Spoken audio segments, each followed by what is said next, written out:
여러분 안녕하세요. 배워야 산다의 아나운서 김은지입니다. 네, 안녕하세요. 유창호입니다. 네, 매주 금요일 이 시간은요. 배워야 산다 시간이 조금 특별하게 꾸며지고 있죠. 바로 세상을 뒤바꾼 경제사 시간, 그 네 번째로 돌아왔습니다. 그렇습니다. 지독했던 1월 증시를 뒤로 하고 훈풍이 불고 있는 2월 증시가 펼쳐지고 있습니다. 참 오르락 내리락 하면서 대응하기 어려운 시장의 상황인데요. 이 큰 시장의 흐름을 읽는 데 도움이 될 수 있을 만한 정말 재밌고 알찬 내용의 경제사. 오늘도 함께 배워보면서 경제 흐름을 바라보는 안목을 키워보도록 하겠습니다. 네, 오늘은 반가운 얼굴이 또 나와주셨습니다. 숙명여대 신세동 교수님 모십니다. 안녕하세요. 네, 안녕하십니까? 반갑습니다. 자, 그러면요. 이제 또 본격적으로 바로 들어가 보도록 하겠습니다. 배워야 산다. 세상을 뒤바꾼 경제사 출발하겠습니다.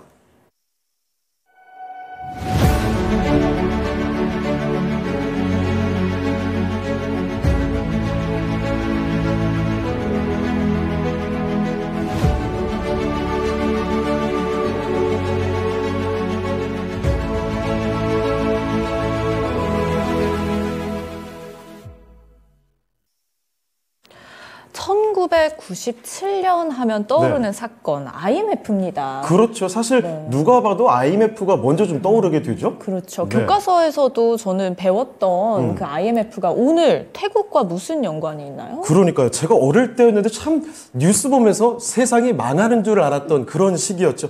자고 일어나면 뭐 대기업들 다 부도가 났다. 이런 소식들이 참 떠들썩했던 때인데 네.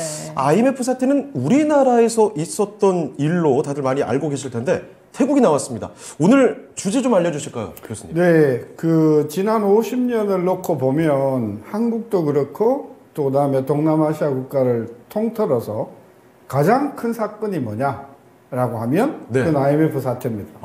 근데 우리는 IMF 사태가 97년 11월 달에 왔거든요. 예. 네. 그보다 딱 4개월 전에 태국이 먼저 테이프를 끊었죠. 근데 그 당시에 사실은 IMF의 그 충격을 받았던 나라들은 열 몇 개국 돼요. 예. 그렇게 많습니다. 근데 이제 가장 피해가 컸던 결승전 국가가 태국하고 한국이고 그 다음에 이제 4강이나 8강 정도 되는 나라가 네. 예를 들면 말레이시아, 말레이시아. 필리핀 이런 나라들이 이제 8강, 6강, 4강에 속하고 네. 16강 정도에 들어가는 나라로는 이제 뭐 싱가포르라든지 일본, 중국이 영향력을 많이 받았죠. 어쨌든 아시아 전체가 한번 세게 아팠던 나라 그 상황이 네. 97년 IMF입니다. 그렇습니다.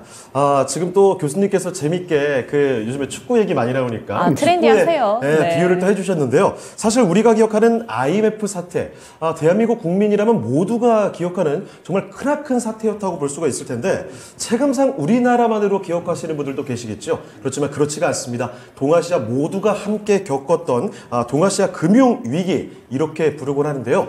그러면 오늘 IMF 사태, 동아시아 금융위기와 관련해서 아주 상세하게 살펴보도록 하겠습니다. 네, 교수님 방금 전에 또 말씀해 주셨다시피 동아시아 관련된 나라에서도 IMF가 있었다 뭐 이런 얘기가 해주셨잖아요. 그렇죠. 전반적인 아시아 상황 또 그때 상황 말씀해 주시겠어요? 우리가 통상 IMF 사태라고 하는 그 말은 IMF한테 급전을 빌려 쓴 나라를 우리가 IMF 사태가 발생한 나라라고 하죠.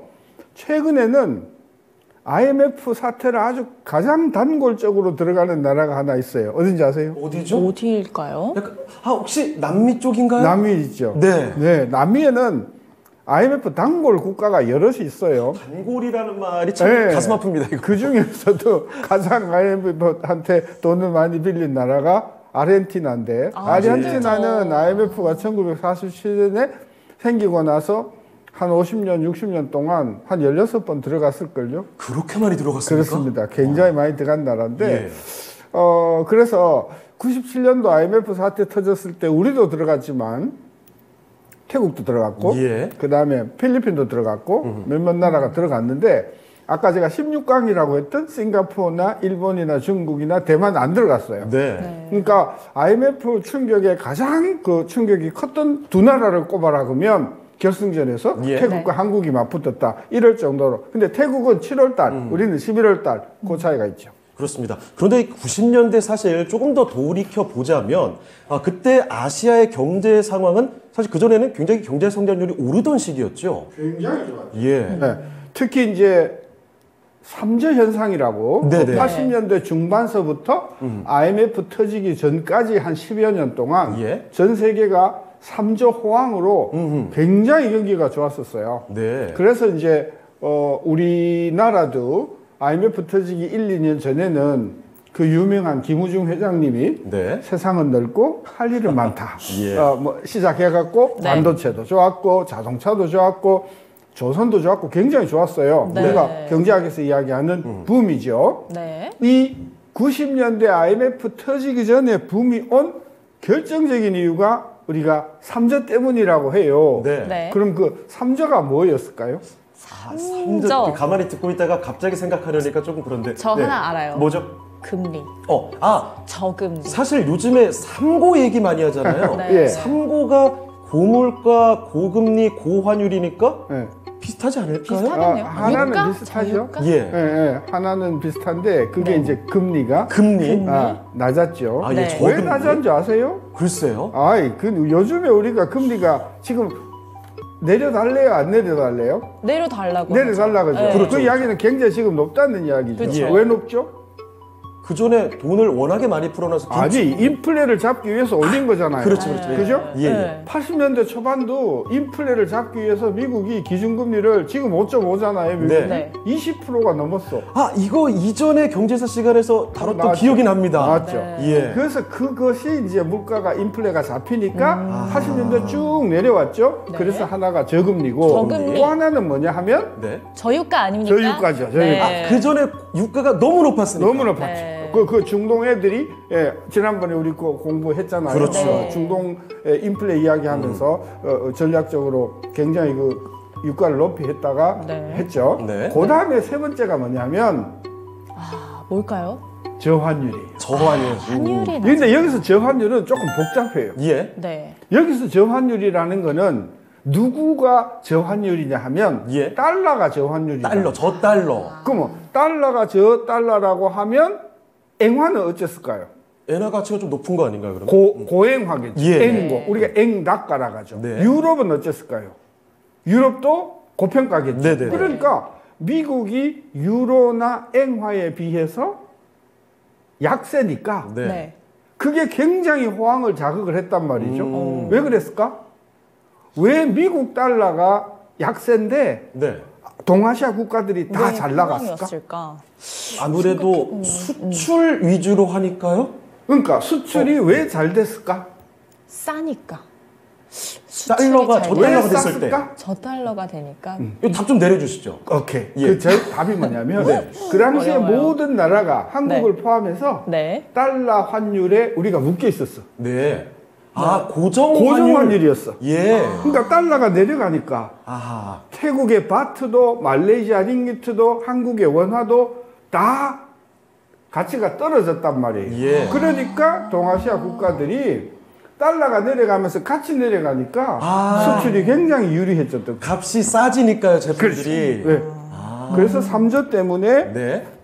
굉장히 세계 경제가 좋았는 그 핵심의 동남아시아 국가들이 있었어요. 네. 그래서 주식도 좋고 뭐 어마어마하게 경기도 좋았군요. 좋으니까 네. 외국에서 자본이 어째 됐을까요? 그쪽으로 다 들어왔겠죠. 들어왔겠죠. 예, 예. 특히 미국 금리가 낮아졌다고 했잖아요. 네. 그러니까 미국 금리는 낮아지니까 미국에 있는 돈들이 야 어디 가서 돈을 굴릴까라고 생각을 하고 있었는데 굳이 여기 넣지 말고 딴 데 가자. 동남아시아가 너무 잘 나가는 거예요. 예. 그래서 돈들이 동남아시아로 싹 몰렸군요. 몰려 들어오니까 경기 좋지, 수출 잘 되지, 주가 부동산이 어째 됐을까요? 폭등을 했겠죠. 폭등하죠. 예. 너무 과열이 되는 거예요. 이걸 뭐라 그래요? 주식이나 부동산이 너무 과열되는 현상을 법을? 법을? 네. 이 버블이 이제 터지게 되는 거죠. 네. 왜 터졌을까? 국가가 뭐 태국이 보니까 부동산 가격이 너무 올라간 거예요. 네. 주식 가격이 너무 올라간 거예요. 네. 그것도 자기 돈으로 하는 게 아니고 빌려서 투자하고 몇 년 전에 레버리지. 우리하고 똑같은 상황이죠. 연끌. 네. 그러니까 정부가 안 되겠다 해서 네. 주식 시장하고 부동산 시장에 규제를 하기 시작해요. 네. 규제를 하기 시작하니까 어떤 일이 벌어졌을까? 가격이 막 떨어지겠죠? 그렇죠. 네. 빌려서 투자했는 사람들은 부도가 나겠죠. 그래서 부도가 나기 시작하니까 외국 자본들이 들어와 가지고 엄청나게 재미를 봤다가 야, 이 걱정되네. 네. 빠져나가기 시작했겠죠. 네. 그래서 본격적으로 빠져나가니까 자, 빠져나간다는 상황을 우리가 잘 들여다볼 필요가 있어요. 태국에 들어온 돈이 빠져나가기 위해서는 태국 돈을 들고 나가면 될까요? 그걸 달러로 바꿔야 될까요?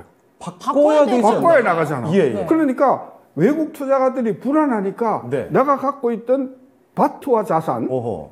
팔고 뭐로 바꿔? 달러로. 달러로 바꾸겠죠. 예. 그러면 달러 환율이 어째 될까? 달러 수요가 많아지게 그러니까? 되니까 환율이 올라가겠죠. 올라가요. 예. 근데 네. 그때 제도가 무슨 제도였다고요? 고정환율이었죠. 고정환율이죠. 예. 올라가고 싶은데도 못 올라가는 거예요. 묶여 있어서. 올라가는 거를 묶어두려면은 네. 태국 정부가 뭘 해야 되냐면 살려고 하는 사람들한테 살려고 하는 만큼 예. 뭐를 줘야 될까? 달러를 줘야 될 거 아니에요. 그렇죠. 달러가 없는 거예요. 그래서 어느 날 7월 2일 날 갑자기 태국 정부가 돈 없다. 네. 오. 못 바꿔준다. 환율은 오늘서부터 변동 환율이다. 이렇게 발표를 한 거예요. 하루 아침에요. 자, 그럼 그 상황을 생각해 봅시다. 예. 오늘 오후에 태국 정부가 이제 고정 환율 포기 시장에 몇 개 둔다. 그럼 앞으로 환율은 내려갈까요? 바트화가 계속 올라갈까요? 바트화가 그럼 묶어뒀는데 예. 그 묶어둔 걸 풀었단 말이에요. 네. 우리가 바꿔줄 돈이 없다. 네. 환율은 올라가는 대로 냅두겠다. 그럼 환율이 어찌 될까? 그러면은 바트화가 좀 낮아지는 거 아니에요? 왜 낮아져? 높아지는. 더 높아지죠. 예, 예, 예. 그럼 더 높아질 거라고 생각을 하는 사람들은 바트를 달러로 안 바꿀까? 서둘러 바꾸려고 할까? 더 높아질 것 같으면 바꾸려고 하지 않을까요? 더 바꾸려고 하겠지. 네. 환율이 폭등을 해버린 거지. 야, 이게 거꾸로 그런 일이 발생을 하는군요. 근데 그 일은 4개월 뒤에 대한민국에서 그대로 일어나요. 그때 우리는 태국을 보면서 진짜 영화 보는 줄 알았어. 막 속이 시원했어. 예. 응? 우리가 아니니까. 근데 4개월 뒤에 한국에 들어와 있던 버렸네요. 외국 자원들이 네. 잠깐만 한국은 괜찮은가? 요걸 생각해 보기 시작하면서 이제 한국이 움직이는데 어쨌든 그건 좀 이따 이야기하기로 네. 하고 그렇습니다. 포인트는 뭐냐? 네. 네. 태국이 고정환율 제도를 포기했다는 것. 네. 그리고 포기한 이유는 네. 태국이 충분한 달러를 못 가지고 있었다는 것. 네. 네. 이렇게 하니까 막 투매가 일어난 거지. 네. 증시에서. 그래서 그냥 태국이 그냥 폭삭 망한 게 97년 7월에 있었던 태국 사태고 그런 네. 일이 벌어지니까 그 옆에 필리핀이나 네. 인도네시아나 말레이시아는 멀쩡했을까요? 같이 영향을 받았을까요?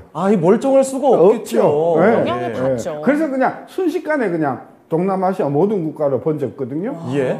다행히 한국은 그때 충격을 안 받았어요. 그래서 좀 우리는 신기하네요. 문제가 없는 줄 알았거든요. 네. 근데 그거는 이제 11월 달에 가서 터져버렸군요. 그렇습니다. 정리를 좀 해보겠습니다. 네. 태국부터 이 이야기들이 다 번지게 된 겁니다. 네. 태국에서 이제 뭐 시작이었고요. 달러가 계속 들어오게 되고 네. 외국의 돈들이 계속 들어와서 부동산이나 뭐 주식이나 다 버블이 만들어지게 됐고 그런데 문제가 그렇게 만들어진 버블이 무너지게 되면서 규제도 하게 되고 빠져버리면서. 그러면서 돈이 빠져나가면서 네. 달러로 바꿔야 되는데 그 달러가 없으니까 고정환율제도 이거 무너지게 되고 여기서부터 모든 것이 시작이 된 겁니다. 태국이 난리가 나니까요. 네. 주변에 있었던 얘기들 말레이시아 저기 나와 있네요. 링키트 46% 절하. 페소 40%. 필리핀도. 아니 인도네시아는 네. 7분의 1 토막이에요. 정말 엄청난 충격이 주변에 왔군요. 4강이죠. 예. 그러니까 태국하고 한국이 2강이라고 하면 인도네시아는 4강쯤 되고 그다음에 말레이시아하고 필리핀은 한 8강쯤 되는 거죠. 네. 그런 면에서 그런 나라들이 충격이 컸었어요. 그렇습니다. 자, 그런데 교수님, 이 당시에 그 동남아 국가들이 이 헤지펀드의 공격 대상이 되었다고 하던데, 이 공격 대상이 되면 어떤 이유가 좀 있을까요? 아까도 어떤 그랬잖아요. 상황이 있을까요? 예. 제가 아까 4강, 8강 이야기하면서 16강 국가들은 타격이 별로 안 컸단 말이에요. 네네. 타격이 적었던 나라가 어떤 나라냐면 일본, 네. 싱가포르, 그다음에 홍콩, 대만 네. 쪽? 대만 요런 나라거든요. 네. 요런 나라들은 하트머니 투기성 자금이 네. 안 빠져나갔어요. 아, 그래요? 왜 안 빠져나갔냐? 왜 안 빠져나갔어요? 어떤 차이가 충격이 있을까요? 덜했냐 하면 네. 저 나라는 일단 이 달러가 충분하다. 이럴 때 가지고 있는 달러가 이미 많이 전체 있다. 충분하고 네. 그리고 워낙 이 사람들이 국가적인 세계적인 신뢰도가 좋아서 예. 급하면 얼마든지 달러를 조달할 수 있다. 이렇게 생각한 나라들은 이 투기성 자본이 헤지펀드들이 공격을 안 했어요. 예. 왜?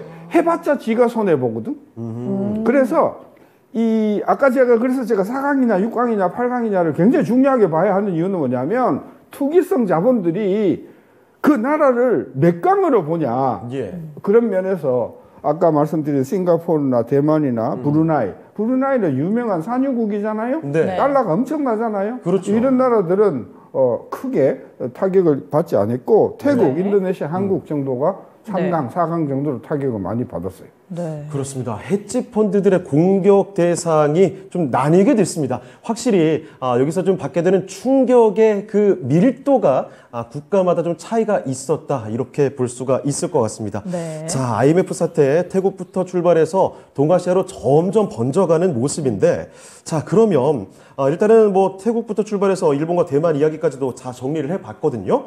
그럼 이쯤에서 본격적인 이야기를 해봐야 될 것 같습니다. 우리나라로 이야기를 좀 넘겨오도록 네. 하죠.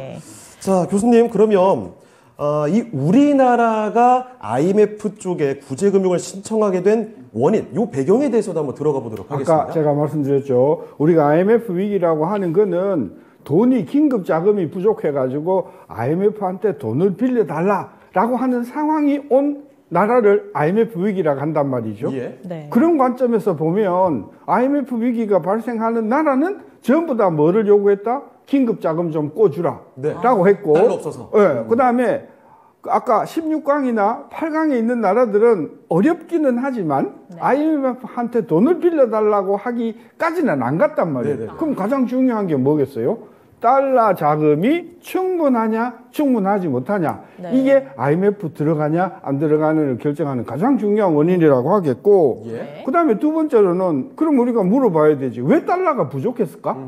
그죠? 여러 가지 원인들이 있을 것 같습니다. 사실은 우리나라가 그때 장부상으로 달러 자산이 장부상으로는 250억 달러 있었어요. 장부상으로라는 말씀인 즉슨 많았다는 건가요? 많았지. 기록된 거와 실제가 달랐다라는. 왜냐하면 그때 우리가 IMF한테 최종적으로 돈을 빌리기로 합의한 금액이 160억 달러거든. 예. 근데 그 160억 달러보다도 더 많은 돈을 우리는 준비자산으로 가지고 있었단 말이에요, 장부상으로. 160억 달러 빌렸는데 250억이 기록돼 있었다. 있었지. 있는 거니까. 그러면 그죠? 그 장부상의 외화자산, 준비자산은 네. 가용이 가능했을까요? 못했을까요?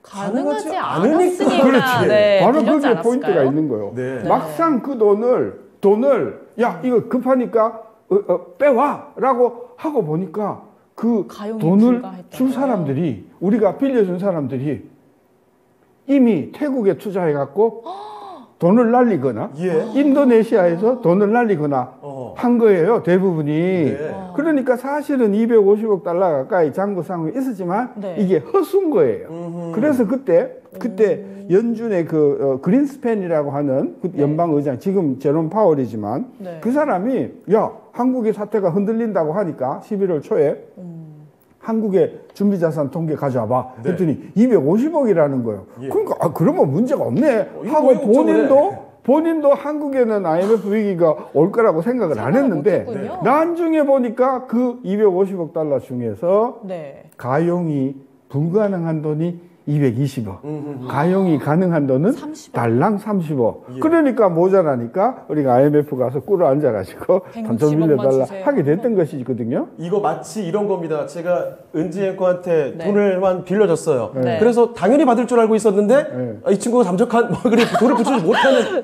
이런 일이 잠적이네요. 벌어진 거죠. 그거라고보다는 네. 이제 김행카한테 야, 너 네. 돈 좀 내가 빌려줬는데 네.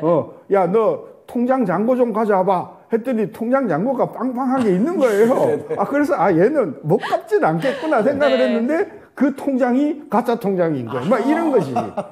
근데 왜 그런 일이 발생한 거예요? 너무 신기해요. 그게 이제 250억이 있었다는데. 그게 이제 네. 그게 확인할 수는 없는데 네. 그 당시에 외환을 관리하는 사람들이 네. 정치적으로 압력을 많이 받았다는 거예요. 그래서 그 돈은 비상금이잖아. 그쵸. 그러니까 절대로 헤프게 관리하면 안 되잖아요. 쓸 수가 그래서 없죠. 절대로 안 무너지는 미국의 은행 중에서도 가장 튼튼한 은행에 예치를 해놔야 되는데 네. 그 당시에 우리 외환 자산을 관리하는 사람들이 위에서 압력이 오고 뭐고 그다음에 수익률을 많이 준다고 하니까 좀 불확실한 금융기관에다가 돈을 예금을 한 거예요. 불안정한 곳에. 네. 근데 그게 이제 자기네들도 높은 금리를 주니까 어디다 운용을 해야 되겠어요? 수익을 많이 주는데 운영을 해야 되겠지? 네, 줘야 그게 되겠죠. 이제 인도네시아, 태국을 하다가 결국은 터진 거거든요. 예. 그래서 IMF를 우리가 이해하는 데 있어서 굉장히 중요한 건 뭐냐면 숫자상의 외화 자산이 아니고 그 외화 자산이 튼튼한가? 튼튼하지 아니한가? 이거 굉장히 중요하지 않겠어요? 그래서 알겠습니다. 예. 저는 IMF 오게 된 결정적인 이유 중에 하나가 우리가 준비 자산 관리를 잘했다 못했다. 그게 첫 번째고 예. 두 번째는 뭐냐 하면 우리나라 기업들이 탄탄한 것 같은데 네. 문제가 되게 많았어. 사실은 그 당시에 IMF 터지기 전만 해도 우리나라 경제 뭐 아주 좋아 이러지 않았습니까? 그랬잖아요. 제가 세상은 포항이었죠. 넓고 할 일이 많다. 대우그룹 예. 결국은 터졌잖아요. 그다음에 한보그룹 터졌잖아요. 한보 사태 나와 있네요. 얼마만큼 기업들이 문제가 많았냐 하면은 일단은 삼저 현상으로 장사를 잘하고 하니까 포항이었죠. 엄청나게 돈을 빌려줬단 말이에요. 응? 대우만 해도 자기 자본에 대한 부채 비율이 500%, 600% 넘어가는 거는 보통이었었어요. 아, 그래요? 그럼요. 한보 같은 경우 아까 잠깐 나왔는데 제가 예. 질문 드릴게요. 네. 한보가 그때 자본금이 900억인가 그랬거든요. 예. 네. 900억인데 대출 규모가 얼마였을까? 한보철강이? 대출이 대출 규모? 500%였다니까. 그런데 사실 900억에 자기 자본이 자기 자본이 900억 원이면 그것보단 적어야 되는 거 아니에요? 적어야 되지 대출이라는 게? 적을 수는 없지. 적으면 아주 우량한 기업이고, 우리가 그런가요? 뭐 좀 느슨하게 잡아도 한 100%, 200%잖아요. 네. 그럼 한 네. 1,800억 정도는 안 너무 돼야 그러죠. 되잖아요. 네. 6조. 6조요? 6조. 자기 잠깐만, 자본이 이거- 900억인데? 제가 생각한 단위랑 너무 다른데요? 그러니까. 저요? 저는 솔직히 약간 낮게 잡긴 했습니다만, 네. 그래, 뭐 많겠지. 한 몇 천억까지 저는 생각하고 있었거든요. 4,500억. 6조라니요. 6조요? 그렇죠.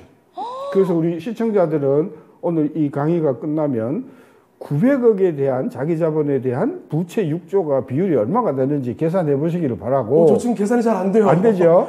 문제는 한 번만 그런 게 아니라 대우며 뭐 우리나라의 유수의 대기업들이 자기 자본 비율이 보통 400%, 500% 다 넘어갔어요. 보통이요. 위험했네요. 그러니까 이렇게 빚이 많으면 네. 경기가 조금만 나빠지면 이자 갚을 수 있을까요? 못 갚을까요? 이거 안 되죠. 못 갚죠. 예. 그래서 그냥 도매금으로 무너진 게 네.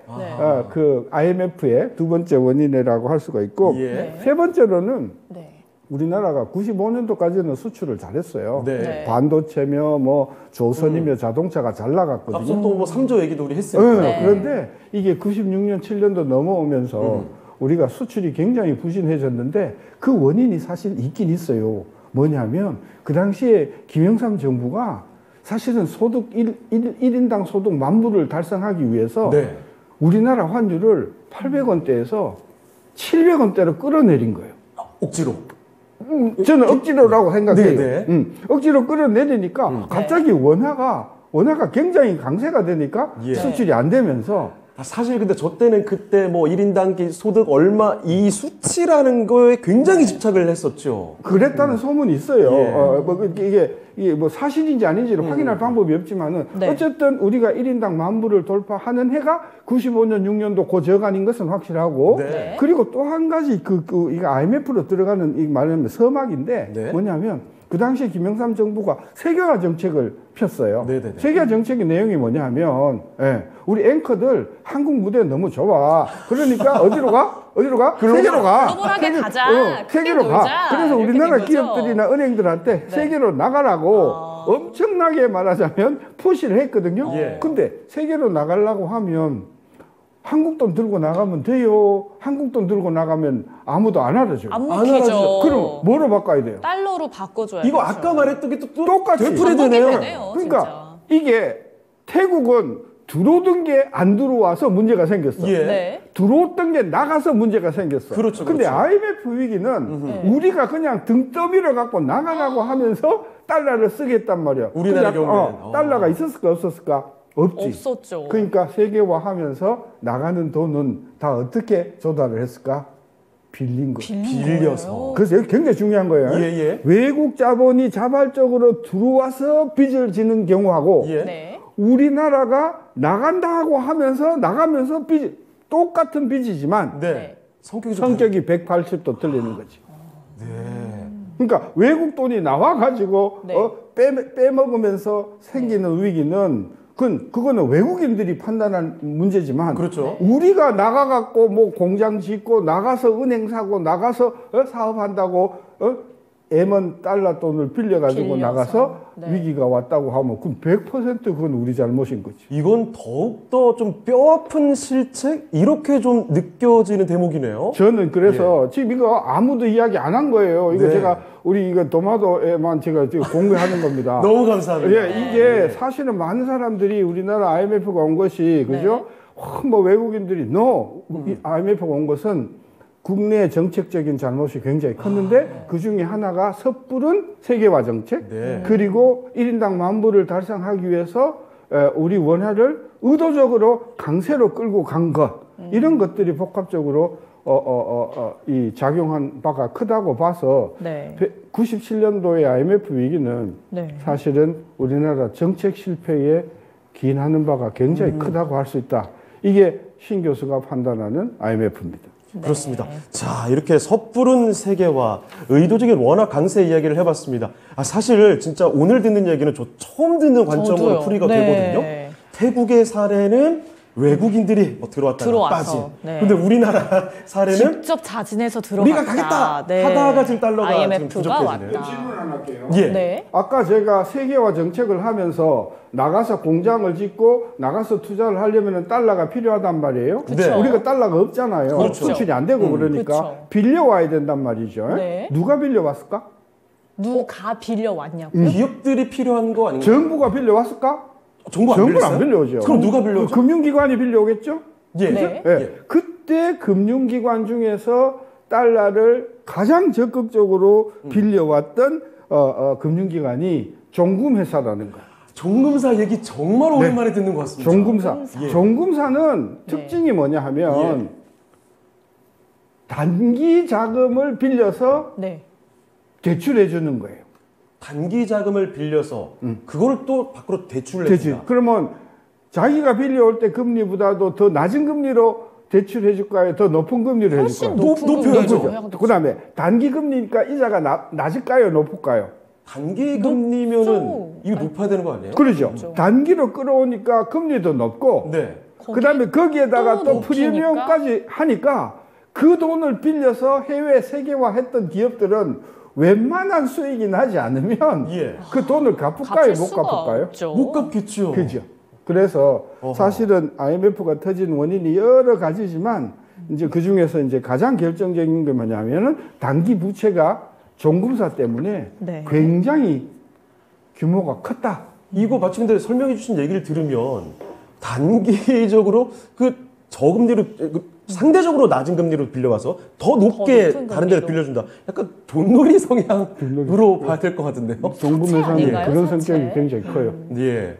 자, 그게 국내 종금사들의 저 단기 외채에 관련된 이야기들이 직접적인 또 IMF의 도화선이 됐다. 이렇게 이해를 하면 되겠습니다. 그렇죠. 네. 알겠습니다. 자, 이런 맥락입니다. 러시아나 동남아 이쪽으로 우리가 단기 외채를 빌려와서 그쪽으로 돈을 빌려줬어요. 그런데 일본에서 그때 우리한테 돈 갚으라고 또 얘기를 한 거죠. 그런 상황에서 다시 이제 그걸 받아야 되는데 회수가 안 되는 요런 상황. 그래서 IMF의 도화선이 됐다라는 것까지 좀 들어봤고요. 자, 그러면 앞서 좀 살펴드렸던 원인들 여러 가지가 좀 있었습니다. 일단은 우리나라의 관리가 좀 잘 안 돼 있었다는 점, 그리고 뭐 정경유착에 따른 기업 부채의 문제도 있었겠고, 뭐 경상수지 적자도 있었겠고요. 종금사들 얘기까지 짚어봤는데, 네. 여러 가지 원인 속에 결국 우리나라는 IMF의 구제금융을 신청을 하게 됐습니다. 자, 그런데 교수님, 그 당시 IMF에서 제시했던 구제금융의 조건들, 요 조건들이 여러 가지가 있었다고요? 어떤 조건들이 근데 있었을까요? 이제 IMF 구제금융 조건을 이야기하기 전에 예. IMF 충격이 얼마나 컸는지를 네. 우리 저 김앵커도 잘 모를 거예요. 저는 어릴 때였어요. 완전히. 그러니까 뭐 어릴 때 정도가 아니라 대부분 뭐 99년생이면은 IMF 태어나기도 전에 IMF 저 교과서로만 배웠어요. 저는 사실 연배가 조금 더 있어서 그때 뉴스가 기억이 나시나요? 들어가기 직전 그 정도쯤이었습니다. 네. 그러니까 뭐 오케이. 부동산 가격이 네. 5개월 사이에 얼마 빠졌냐? 마이너스 11%. 5개월 사이에요. 5, 6개월 사이에. 부동산 가격이요? 그때 돈 있는 사람들은 네. 그냥 막 테헤란로에 있는 빌딩을 줍줍했다니까요. 아니 요즘에도 부동산 폭락 얘기 막 나오잖아요. 네, 그렇죠. 비교도 안 되네요. 그렇죠. 요즘 지금 부동산 가격이 1년에 빠지는 비율이 뭐 1.5% 뭐 2% 그런데 맞아요. 몇 개월 사이에 11% 11% 이렇게 가. 빠졌으니까 부동산 가격이 얼마나 많이 빠질지 감이 잡히죠? 저는 부동산 그 프로그램도 진행을 하지만 10% 이런 단위를 들어본 적이 없어요. 두 번째, 코스피가 네. 네. 1000에서 네. 얼마까지 빠졌을 것 같아요? 잠깐만요. 부동산이 코스피가요? 11% 빠졌으면 코스피 반토막 난 거 아니에요? 1000에서 예. 280. 280이요? 반에 반토막 3분의 1 정도. 반의 75% 반이네요. 빠졌어요. 제가 그래서 한국의 코스피가요? 이 IMF 위기가 네. 결승전감이다. 라고 제가 이야기하는 이유가 있네요. 주가 폭락 비율로 따지면 네. 아주 뭐 동남아시아 여러 나라 중에서도 손꼽힐 만큼 충격이 컸다는 거죠. 저는 개인적으로 제가 봤던 주가 폭락의 최고 많이 빠졌던 때가 이번에 코로나 때였거든요. 코로나 네. 때. 이것도 비할 때가 아니었군요. 그죠. 예. 와. 그리고 2008년도 금융위기가 있었을 때 많이 빠졌거든요. 네. 그때 2000에서 980까지 빠졌어요. 그때 50% 빠졌거든요. 예. IMF는 그보다 다 75% 빠졌어요. 아니, 그때 분위기가 어땠을지 저는 상상도 안 됩니다. 안 가죠. 반토막만 나도 난리가 오케이. 나거든요. 그다음에 요즘 핫 이슈가 금리잖아요. 예. 그쵸. 국고채 금리가 11%이던 게 2년 사이에 17%까지 갔어요. 국고채 금리가. 예. 그다음에 물가가요. 96년도 소비자 물가가 4.9%였거든요. 예. 네. 이게 얼마까지 올라가냐? 7.5%까지 올라가요. 거의 배. 98년도에. 그리고 실업자가 네. 대충 지금 정확한 통계가 지금 없는데 네. 대충 실업자가 한 300만에서 한 400만 정도 났다. 예. 그때 지금 우리나라 실업자가 예. 100만이 안 되거든요. 그렇죠. 그리고 그때 실업자는 대부분 어디에서 발생이 됐냐 하면 네. 금융과 관련된 아하. 은행 문 닫고 네, 네. 구조조정하고 그렇죠. 아까 문 닫은 제조업체들하고 네. 해갖고 실업자가 어쨌든 한 300만 그 정도 났어요. 그러니까 IMF 큰 충격이 우리 해방 이후에 네. 가장 컸던 충격이라고 네. 하는 이유를. 지금 저기 그 뒷 배경에 뉴스도 좀 나와 있는데 네. 정말 제가 어릴 때지만 저 뉴스들이 아직도 기억나는 게 저 아무것도 모를 때잖아요. 그렇죠. 그런데도 불구하고 그때 심각했었나요? 눈만 뜨면 네. 어디 회사 부도, 어디 회사 부도 뉴스에 저 온통 기억나는 게 어디 부도 났다 얘기밖에 기억이 안 나요. 그 정도로 사태가 심각했다라는 저 거. 당시에는 뭐 워크아웃 제도나 이런 것도 없었나요? 워크아웃으로 치자면은 네. 수만 개 기업이 워크아웃인 거고. 네. 예. 일단은 그 당시에는 네. 분위기가 뭐였냐면 네. 죽을 놈 빨리 죽어야 나머지가 산다. 그나마 끊을 거 빨리 끊어내자. 빨리 끊어야 된다. 왜냐하면 이거 끌고 갔다가는 도미노로 안 계속 된다. 그러니까. 그래서 그때는 뭐 아주 얄짝 없이 그냥 그 쳤는데요. 예. 그 쳤는 핵심의 은행들이 있었어요. 그리고 금융기관들. 예. 특히 신협이라고 우리 토마토는 네네. 신협이 있나 모르겠는데 제 친구가 일하고 있습니다. 신협이 많이 무너졌고 네. 그래서 그 당시에 금융기관 종사자들이 굉장히 타격을 많이 입었는데 네. 97년도에 실업이나 구조조정에 해당됐던 사람들이 그 당시에 30대라고 하면 그 당시에 30대라고 하면 1960년대 후반에서 70년대 출생을 한 분들이거든요. 그렇죠. 요 분들이 지금 나이가 얼마냐 하면 50대 후반, 60대 초반인 거예요. 그래서 우리나라의 국민들 중에서 우리가 왜 나무가 나이테가 있잖아요. 그렇죠. 네. 나이테가 있죠.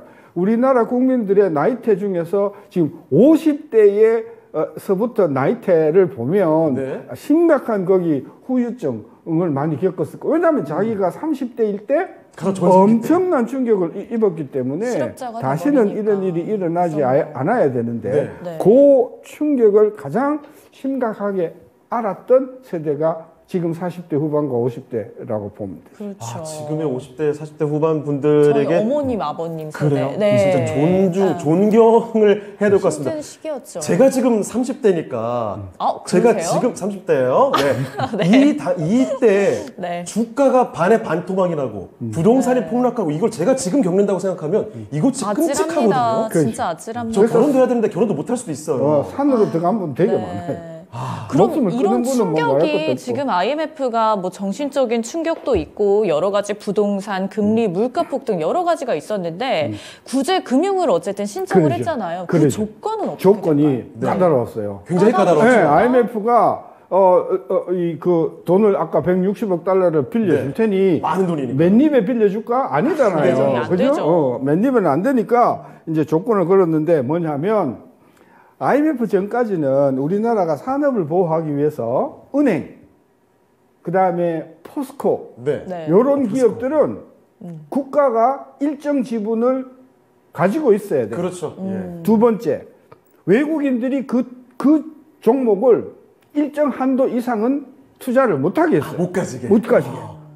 근데 이제 IMF가 돈을 빌려주면서 그런 제도를 그대로 뚫어갈까요? 그거 빨리 없애라 갈까요? 안 되죠. 외국인들 편해야죠. 그렇죠. 그래서 IMF가 돈을 빌려주는 조건으로 말은 민영화라고 민영화. 하면서 네. 정부 출자 기업이나 정부 투자 기업의 외국인의 투자에 대한 제한을 대폭 열었고요. 예. 그 다음에 외국인들의 입장에서는 한국에서 사업을 해가지고 돈을 벌었을 때 그 돈을 마음대로 달러로 바꿀 수 있게 해야 되겠어요? 못 바꾸게 해야 되겠어요? 외국인들의 입장에서 외국인들의 입장에서는 편하게. 해줘야 네, 될까요? 그러니까 그렇죠. 외환 규제를 대폭 완화했겠죠. 완화시켰군요. 그래요. 그 다음에 한국의 골치 아픈 게 뭐냐? 한국의 주가가 안 올라가는 중요한 원인 중에 하나가 뭐냐? 노조가 너무 세다는 거예요. 그러니까 노조도 좀 조금 유연하게 해라. 네, 요거는 유들유들하게 해줘라. 워낙 그 노조가 힘이 세갖고 네. 지금 30년이 지났는데도 아직도 지금 이게 별로 그죠? 얘기가 자꾸 풀리진 나오죠. 안 했잖아요. 어쨌든 간에 그래서 금융기관들이 외국 금융기관들이 국내 들어와서 영업하는데 각종 규제, 제한, 환전 요건 이런 것들을 없애라. 네. 그렇게 되니까 네. IMF 돈 빌려주는 조건으로 160을 조건으로 네. 어떤 일이 벌어졌냐면 엄청나게 외환 자유화가 됐고 네. 네. 엄청나게 외국 투자가들이 우리나라 기업을 많이 투자하게 됐겠죠. 그때서부터 우리나라 시중은행의 지분은 70% 이상을 외국인이 소유하게 됐고, 그렇게 많아요? 그렇죠. 삼성도 아마 97년도 이후에 지금까지 외국인 지분이 50% 아래로 내려온 적이 거의 없을걸요. 예. 그러니까 우리나라 대표적인 기업들의 지분이 외국인 지분이 네. 50% 또는 50% 가까이에 운영이 될 수 있었게 했던 결정적인 이유가 바로 IMF 구제 금융 조건이었다. 이렇게 볼 수가 있는 거죠. 그렇습니다. 자, IMF 구제금융 조건들에 대해서 살펴드렸습니다. 뭐 민영화, 시장 개방, 그리고 노동시장에 관련돼서도 여러 가지 조건들을 내걸고서 이렇게 IMF에서 돈을 빌려줬다라는 거죠. 정말 대단한 충격들을 많이 남겼습니다. 자, IMF. 근데 이 시절에 좀 언뜻 기억하기도 환율이 굉장히 또 올랐던 걸로 기억하는데 그때도 심각했죠. 네. 아까 제가 김영삼 정부 말기에 아까 1인당 10,000불, 20,000불 뭐 그 이야기 할 때 네. 환율이 700원대였거든요. 예. 네. 그러니까 IMF 직전까지도 환율은 800원 아래에 있었어요. 800원 아래. 네. 그래서 그 당시에 임창열 씨가 깡듯이 총재하고 구제금융 받기로 저기 서명을 했지만 그게 11월 20 며칠인가 그런데 어쨌든 그러고 나서 그 다음으로 이제 그 전에 예. 그 강경식이라는 분이 할 때만 해도 환율은 방어선이 800원이라고 했어요. 네. 대체로 800원이었는데 IMF 직후에 환율이 얼마까지 가냐? 얼마까지 갔을 것 같아요?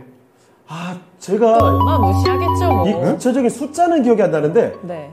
뉴스에서 매일같이 환율 얘기했던 게 기억이 나거든요. 그 말도 안 되게 올랐던 걸로 기억합니다. 말도 안 되죠.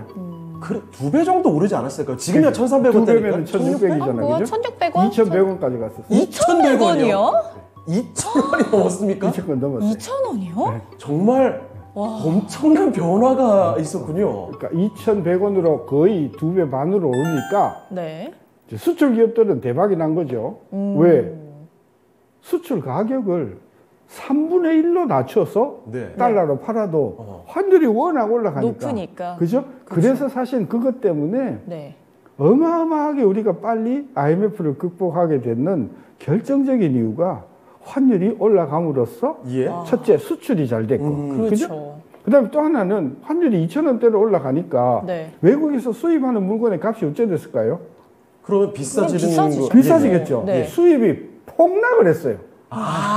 수출은 많아지고, 많아지고. 수입은 국산을 쓰게 됐군요. 그래서 98년도에 IMF 터진 그 다음 해에 우리나라 경상수지 흑자가 얼마냐 하면요. 네. 흑자가 400억 달러. 400억 달러. 400억 달러요. 그 아까 전에 우리 IMF한테 돈 얼마 빌렸다겠죠? 160억 160억 빌렸죠. 금방 우리가 메꿨네요. 그 돈을 160억을 빌리면서 뭐 5만 거 열어주라는 네. 거 다 열어줬잖아요. 예. 네. 근데 그 해에 우리는 얼마를 벌었냐? 400억을 벌었어. 와, 한 해 그렇죠. 동안. 예. 그래서 저는 IMF를 극복하게 된 원인이 뭐냐라고 하면 한마디로 꼽으면은 어마어마한 흑자가 났다. 네. 그럼 어마어마하게 흑자가 난 이유는 뭐냐? 두 가지다. 첫째, 우리나라 수출 기업들이 엄청난 가격 경쟁력 때문에 네. 수출을 많이 할 수 있었고 또 하나는 환율이 너무 비싸니까 네. 사람들이 수입을 못한 거죠. 너무 비싸갖고. 네. 그래서 이 두 가지 때문에 저는 IMF한테 빌린 160억을 거의 뭐 1년 반 만에 그냥 네. 싹 다 갚아버렸어요. 금모으기 운동하고 아나바다 저도 운동은 그거 물어보려고 여기에 금모으기 여기에 운동 동이 얘기가- 안 됐나요? 네, 나올 수밖에 없을 네. 텐데. 근데 금을 모아가지고 예. 네. 물론 근데 통계가 대충 한 얼마인지는 그때 이제 들여다 봐야 되는데 네. 10억 달러 어, 고수준. 아, 이 차이가 꽤 160억에 나네요. 의하면 그러니까 그거는 한국인의 의지를 표시하는 사건으로는 매우 칭찬할 의미가 만하다. 있는, 네. 실제로 IMF를 극복하는데 기여한 면에 있어서는 네. 저는 큰 도움은 안 됐다. 왜냐하면 그때 금을 다 맡겼기 때문에 이런 위기가 한번 혹시라도 더 나면 이제는 금을 갖다 줄 금이 이제는 없는 거죠. 예. 자, 그랬군요. 이렇게 해서 우리나라가 겪었던 이 IMF 사태에 대한 이야기를 풀어보고 있습니다. 정말 많은 충격도 있었고 많은 변화를 가져왔는데 우리 사회에 참 많은 상흔을 남겼던 IMF다 이렇게 볼 수가 있을 것 같아요. 자, 그럼 교수님, 이 IMF 사태가 남긴 뭐 부작용이라고 해야 될까요? 그 이후의 이야기도 좀 들려주실까요? 네. 사실 아까도 이야기했지만 지난 50년, 60년 놓고 보면 IMF 위기는 다시는 오면 안 되는 위기다. 그렇습니다. 근데 다시는 안 오는 위기인데 그 위기의 원인에 대해서는 너무나 많은 학자들이 너무나 맞는 이야기는 한데 전곡을 찌르지 못한다. 신 교수가 생각하는 전곡은 뭐냐? 네. 첫째, 외환 자산을 잘 관리했다, 잘 못 관리했다. 관리를 하지 잘 관리 못했다. 실제 가용되지 못하는 못하는 자산을 많이 갖고 있었다. 둘째로는 누울 자리를 보고 누워야 될 거 아니에요. 우리가 세계화 좋지. 네, 밖으로 나가는 건 좋은데 그것도 섣불렀다. 자기 돈을 갖고 나가고 세계화해야지. 빚을 끌어다가 세계화 한다는 건 말도 안 되지 않냐. 네. 그때 그 당시 96년도 이때 세계화 정책이라고 하는 것이 네. 듣기에는 매우 좋은 정책이나 실제로는 우리한테는 굉장한 문제를 초래한 그 정책이었다. 그런 관점에서 중요한 것이고 세 번째로는 우리나라 수출의 환율이 매우 중요하다. 네. 특히 아까 저 달러 이야기를 했는데 네. 지금 엔화가 지금 굉장히 지금 달러에 대해서 약세가 되잖아요. 네. 이게 우리하고 일본하고 경쟁하는데 일본이 굉장히 유리하게 작용을 할 거거든요. 네. 그런 면에서 우리나라 환율도 이 정책을 소홀히 하면 안 된다. 그래서 네. 외환 보유고 관리 잘해야 되고 네. 그다음에 정책을 우리가 쓸 때도 잘 유념을 해야 되고 네. 그다음에 섣불리 환율도 업종화를 위해서 네. 추진을 해서는 안 된다. 안 된다. 그래서 정치인들이 자꾸 1인당 2만 불, 네. 1인당 3만 불, 심지어는 1인당 5만 불 이야기하는 사람들이 나오는데 예. 대통령이 만약에 5만 불 이야기를 해버리면 네. 정책을 담당하는 사람들은 환율을 자꾸 끌어내리려고 할 거 아니에요. 5만 불을 달성하기 위해서. 네. 그렇게 되면 그 주름살이 전부 수출 기업에 간단 말이에요. 그래서 대통령이나 이 정부 관료들은 환율에 대해서는 이야기하지 말고 주가에 대해서는 이야기하지 말고 네. 네. 그냥 이렇게 놔두면 되는데 우리 올해도 좀 봤지만은 요즘 거래소에 오셔갖고 뭐 이렇게 하는 게 그게 하는 게 좋긴 좋은데 네. 그렇게 펀더멘탈이 갖추어지지 않고 띄우는 거는 오래 간다 오래 못 간다 가지 오래 못한다. 못 간다 그렇죠. 예. 그래서 오늘도 어제 지금 계속해서 이틀 사이에 뭐 거의 4% 이상 지금 폭등장이 오긴 왔는데 네. 이게 이틀 사이에 4% 5% 이게 펀더멘탈 때문이냐 아니냐 그런 차원에서 우리 방송은 네. 우리 국민들이 투자할 때 네. 중심을 잘 잡을 수 있도록 판단을 잘못하지 않도록 하기 위해서 중심을 잡아주는 방송만 해야 된다. 그렇습니다. 그죠? 저희가 그런 그렇게 면에서 해야 저는 IMF를 우리가 중요합니다. 똑바로 배워야 된다. 예. 그런 생각을 하는 거죠. 그렇습니다. 일단은 뭐 우리가 다시 돌이켜봐야 될 것들이 충분히 또 있네요. 당시에 IMF 사태를 불러오게 된 외환 관리의 좀 미스 그리고 정책적인 미스도 있었습니다. 섣부른 세계화 이야기가 있었죠. 네. 그래서 특정 숫자를 달성하기 위해서 너무 무리하다가 또 여기서 부작용이 일어날 수 있으니까 이런 점을 다시 한번 유념해 봐야 될 것 같습니다. 네. 자, 그러면 교수님 혹시 이렇게 IMF 사태가 워낙에 또 우리나라의 가장 위기였던 금융위기 아니었습니까? 지금 사실 경제 상황도 쉽지는 않은 것 같습니다. 이런 그렇죠. 금융위기가 다시 또 돌아오게 될 가능성이 좀 있을까요? 지금 일부 학자들은 이러다가는 우리 뭐 IMF 한 번 더 간다 이런 이야기를 쉽게 이야기하시는 끔찍합니다. 분들이 많은데 네네네. 제가 40년을 분석한 결과를 보면 IMF로 다시 들어갈 가능성은 5%도 안 된다. 네. 그러나 주가가 폭락을 하고 네. 성장이 올라가지 않고 실업자가 대량 발생하고 즉 부도는 나지 않지만 부도에 가까운 어려운 상황이 올 가능성은 지금 곳곳에 지금 널려 있다. 아, 그래요? 예, 그렇기 때문에 지금 요즘 중소기업들 돈 벌어갖고 이자 제대로 못 갚는 기업 많대요, 안 많대요? 한계 기업이죠. 많죠. 그 다음에 지금 60대 이상을 제외하면은 네. 일자리가 는대요, 준대요.